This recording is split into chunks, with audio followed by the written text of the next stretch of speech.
everybody's using the lapel to play the closed guard, pretty much the same thing as the rubber guard. If you guys are curious, you can pretty much play the exact same game as the rubber guard, but you're adding the lapel. So it's like an extra layer of kind of pulling your leg into itself without having to be as flexible, I feel. So there's nothing to recreate or nothing to redevelop. It's mostly just the same exact thing, tying your foot with the lapel instead of your hand. So if you approach it with that same mindset, it's much easier to understand the whole position versus just trying to memorize these small moves. But we're going to try to go through the whole process. So first, what I like to do is you're never really going to attack a guy that's posturing up here with the rubber guard. It's just not the best position, especially at the higher levels. You want to have a guy that's already broken down or is driving into you. A lot of times I'll get this off of guys framing into my biceps and head down, something like that, or just someone that's wanting to try to pass low. What I like to do is I like to force him to come in low and grab onto the collars, and then I'm usually going to find one hip. Okay. Once I find the hip, I'm going to reach my hand inside and grab his lapel and get at least the first corner out of the skirt, okay, or out of the belt, I should say.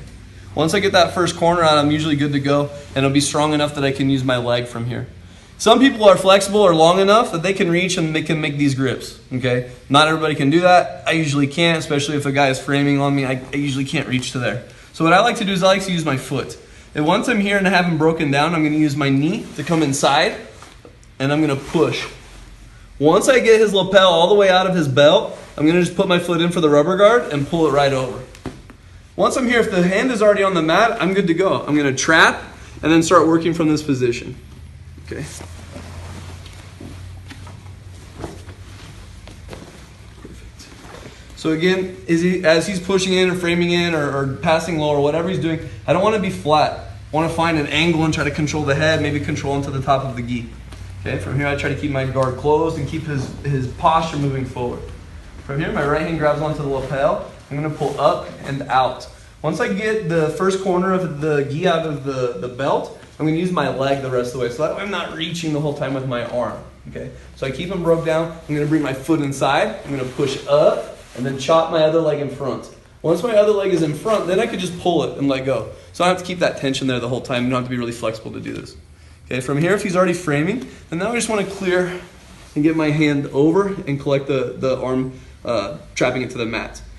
If he's framing higher, then we're going to get inside and zombie the arm and hug our knee. And if you have your lapel out already and they have the grip, then I want to make sure that my hand isn't up here on his shoulder. It needs to extend. Then I can get it closer here to his neck. Once it's here to his neck, then it's easier to set up the Kanto choke. It's easier to set up if he reaches inside. You can then you can go for the arm bar here. Or if he's outside, it's easier to control the posture for the triangle. So, the most important part is once I get the guard broken, once I get him broken down and get the guard position built, I want to get this hand to the mat. So for those that are trying to figure out what to do, don't let him get your hand on the mat.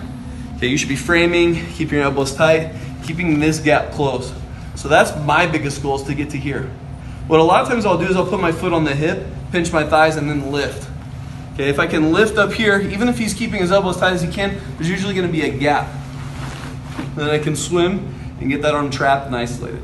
Again, here I'm going to ratchet that lapel a little looser. So go up, just kind of bump it, see? And by doing so, I'm gaining a few inches here on this grip, which allows me to threaten with a Kanto choke, but still have the options for the armbar and the triangle. The armbar and the triangle are really just about where he puts his arm.